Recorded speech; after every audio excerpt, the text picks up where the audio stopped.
Lieutenant Colonel Percy Fawcett was last seen alive on the 29th of May 1925 at a place known as Dead Horse Camp, somewhere in the Mato Grosso region of Brazil. For many months, Fawcett had been trekking through the jungle with his son Jack and Raleigh Rimell and a pair of local guides in search of a lost city. They had crossed the dry forest along with treacherous gorges, hunger and sickness.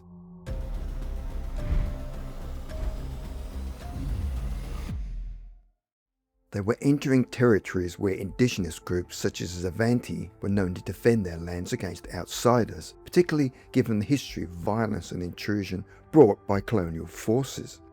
Apparently, no European had ever been there and came back to tell their story.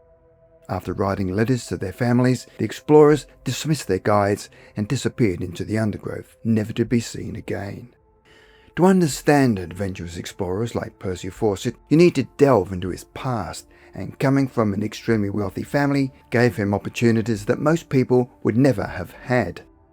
Percy Fawcett was born in 1867 to an aristocratic family, and at the age of 17 was sent to the Royal Military Academy, Woolwich, and after graduating was commissioned into the Royal Artillery, and in 1888 was posted to Ceylon.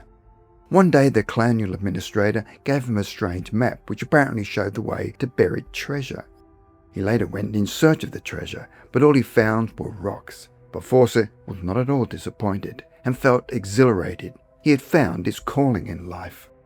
In 1901, Fawcett joined the Royal Geographical Society and devoted his life to exploration. With his manicured beard and Stetson hat, Colonel Percy Fawcett looked like the typical swashbuckling adventurer. In 1902, he was sent to Morocco as a cartographer, and then in 1906 was sent to Bolivia and Brazil to settle a border dispute by mapping an uncharted area of jungle between the two countries. The expedition was dangerous, where he encountered giant snakes, flesh-eating piranhas, and murderous slavers. His expeditions inspired Sir Arthur Conan Doyle to write the 1912 novel The Lost World. Fawcett had become obsessed by the Amazon, and along with his map-making expeditions, he believed the Amazon to be the last great blank space in the world. In 1908, he went in search of the Rio Verde, where his crew became mutinous and he almost starved to death.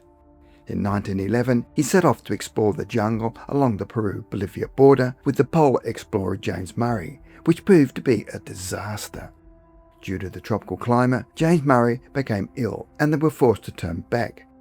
However, this did not deter Fawcett. He had now set his sights on a lost city he called Zed. Europeans had heard about the myth of El Dorado that supposedly existed somewhere in the Amazon, where a great leader went about covered in gold dust. Most explorers had serious doubts about such a city, where the environment in the region was extremely hostile. It was highly unlikely that it could support a town, let alone a city. At the time, many doubted that a supposedly sophisticated city like El Dorado could have been built by indigenous peoples, reflecting the widespread colonial bias that underestimated their capabilities. Initially, Fawcett also thought that El Dorado was probably a myth, but he nevertheless wondered whether there may be some truth to the story. So Fawcett believed that there must be some truth in the myths, because after all, the American explorer Hiram Bingham III rediscovered Machu Picchu on July the 24th, 1911, a vast mountain complex that had been lost for hundreds of years, proving that large cities could remain hidden in remote parts of the jungle. Fawcett started interviewing local indigenous people in the hope of finding convincing evidence when delving into their history, and by 1914 he was convinced there was an ancient city out there. During his years exploring the Amazon, Fawcett came to believe that the jungle was not hostile because it lacked resources, but because Europeans did not know how to live off the land. In contrast, Amazonian tribes had adapted over generations and in many cases lived better than outsiders assumed. Fawcett became convinced that the region could support complex cultures and that indigenous peoples were capable of building vast, long-lost civilizations hidden deep within the rainforest. While his search was driven by obsession and wonder, it also reflected a colonial mindset, one that overlooked the long-standing presence of indigenous peoples who had lived sustainably in the Amazon for thousands of years. He believed the city was somewhere near the Xingu River in the Brazilian Mato Grosso. Due to World War I, Fawcett had to postpone everything when he volunteered to serve on the Western Front, and when the war ended, he returned to South America to continue the search. In the National Library of Brazil, he found a document written by a Portuguese slaver who claimed to have discovered a ruined metropolis in 1753. This document gave Fawcett hope, and he was now even more convinced than ever and mounted his first expedition to Zed in 1920, which proved a failure. Not to be deterred, in 1924 he tried again, and Fawcett had no shortage of volunteers for his final expedition. He even turned down the likes of T.E. Lawrence, who was better known as Lawrence of Arabia. Instead, he chose his 21-year-old son Jack, who shared his zeal for the lost city of Zed, and his friend Raleigh Rimell. The trio started their journey sailing from New Jersey in January 1925, saying to reporters, "We shall return and we shall bring back what we seek." On this expedition, they travelled extremely light. On April the 20th, 1925, they entered the jungle, and ahead of them lay a maze of thick undergrowth, piranha-infested rivers, and unmapped territory home to indigenous communities who were often wary or defensive of outsiders, given the long history of exploitation in the region. It was during their early weeks when the insects proved to be the most threatening, with swarms of mosquitoes and blood-sucking gnats that made sleep difficult and travel unbearable. Rimell's foot became severely swollen from numerous tick bites, but Fawcett set an exhausting pace of between 10 and 50 miles a day. At one stage, he was so far ahead of the others that he was forced to camp alone for the night. On May the 29th, they reached Dead Horse Camp, where Fawcett was forced to shoot his exhausted horse. They unloaded their equipment and sent their guides back to Cuiabá. Before the guides left, Fawcett handed over the last of the expedition's dispatches, and among them was a letter to his wife Nina, stating, "Jack is well and fit and getting stronger every day. You need not fear any failure." From there on, the three men set off into the bush alone, and they were now entering uncharted territory. However, 2 years later in 1927, there was no word from Fawcett or his companions.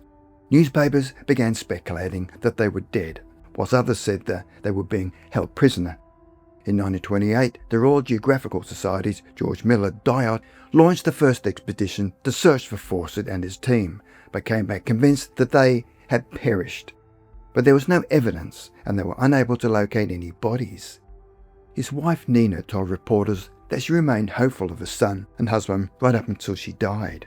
After 3 years, the Royal Geographical Society declared Fawcett lost, along with his son and friend. Over the years, some traces of his expedition were found, a nameplate in 1927, a surveying instrument in 1933, and his signet ring in 1979. What happened to Fawcett remains a mystery. Historian John Hemming, a prominent explorer and Amazonian expert, was critical of Fawcett, portraying him as a mediocre and racist explorer rather than an heroic figure, and disputes the romanticized image of Fawcett, highlighting his incompetence and inaccuracies surrounding his expeditions, particularly the lost city of Zed.